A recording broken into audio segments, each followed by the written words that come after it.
So I saw Deadpool and Wolverine.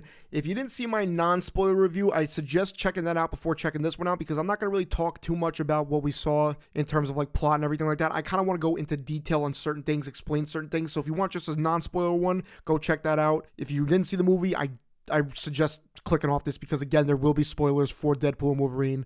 Please don't ruin it for yourself, because I got a few things that I ruined for myself. With all that said, without further ado, let's get into the spoiler review of Deadpool and Wolverine. Now, I loved it. I really did. I'm going to explain the plot really quickly. Well, from what my understanding is, the plot could be a little confusing, but pretty much we find out Logan was the anchor of the Fox universe, and the Fox universe is pretty much going to shit, which is Deadpool's universe. Deadpool, pretty much, you see the people he loves around him, 9 other people from the surprise birthday party that he has, needs to save his universe from crumbling, so he recruits this Wolverine, this Wolverine goes on a huge redemption arc because he let his world pretty much go to shit, which is what Agent Paradox did say. That's pretty much the plot. Cassandra Nova, by the end of it, wants to kind of take over everything and make everything pretty much like the Void, because she's kind of in charge of the Void. But let's talk about the surprises. Let's talk about the cameos. Let's list them off, right? Again, this is where it's going to go down. So if you made it this far, leave if you don't want the spoilers, please, because I don't want to ruin it for you. With that being said, nice Deadpool, the Ryan Reynolds with the wig. A ton of Deadpool core people. Headpool, Babypool, Kidpool, Lady Deadpool, Cowboy Deadpool, Ninja Deadpool, a ton of Deadpools, great Deadpools. Hulk in it for briefly. We briefly see Wolverine versus the Hulk, which teased everybody, and fans are going crazy and they want to see more of it. I think it's perfect that they only teased it. We saw Henry Cavill as Wolverine.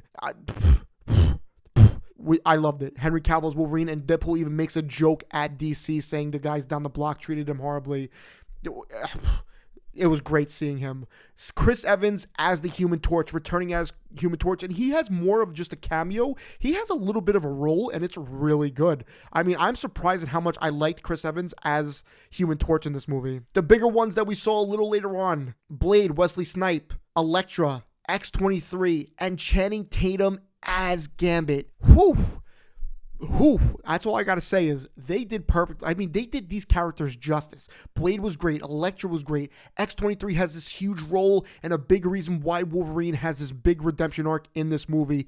And might I say, how did we not get Channing Tatum as Gambit? He killed it in this role. The action sequences with all these characters was phenomenal. Other people we saw, Thor holding Deadpool, that was great. Characters like Juggernaut and Pyro, and I can't even pronounce his name, and a lot of people flame me in my short about it, but Azazel, I never could pronounce his name, I'm sorry. All those characters, I think they did perfectly for what they needed to be in this movie, which would bring me to my next point. There was no X-Men. I expected a little more, and that's what I think kind of put me down to an 8 out of 10 in my review, is that I gave it that an 8 out of 10 because, we didn't see James Marsden, we didn't see Michael Fassbender, we didn't see any, we didn't even see Professor X, we didn't see Magneto, we didn't see some of these characters returning, we didn't see a lot of what Wolverine's world went through. It was more of a tell, don't show, which I was a little disappointed with. I want to see what happened to him. If they were to add that, I would have given it a higher rating because I want to see those X-Men. As a lot of people said, this is like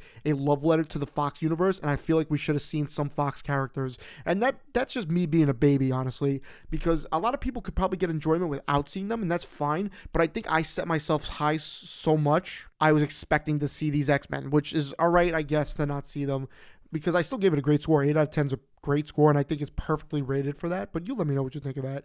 Cassandra Nova, good villain, okay villain, I should say, more, not a good villain. She's a little lackluster, but I said that in my previous review. She's a little OP, and there's like no final battle. There's more of like a final sequence that is cool, but yeah, it landed for me fine, I think. Agent Paradox, I thought for a minute he was going to be the big bad, and Cassandra Nova wasn't going to be the big bad after that, but he's more of a comedic big bad, and he has his own issues that he needs to go through, so I'm not going to even say that. Let's talk about Deadpool Wolverine. Wolverine, big redemption arc. Wolverine, yellow suit, but more importantly, maybe not more importantly, we see him in the cowl. He fucking killed it with that cowl on. I loved it. My theater went crazy. And I said in my last review, my theater wasn't that good.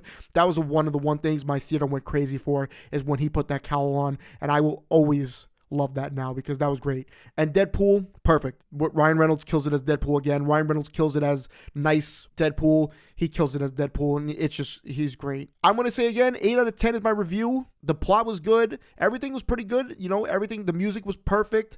The action sequences was perfect. B-15 was in it, by the way. I forgot to say that. But there's like little jokes like that are just great that you just will catch on the rewatch. One of my favorite jokes is when he sees Alioth and he goes, oh my God, is that Alioth from Loki season 1, episode 5? I mean, that landed for me and that was hilarious.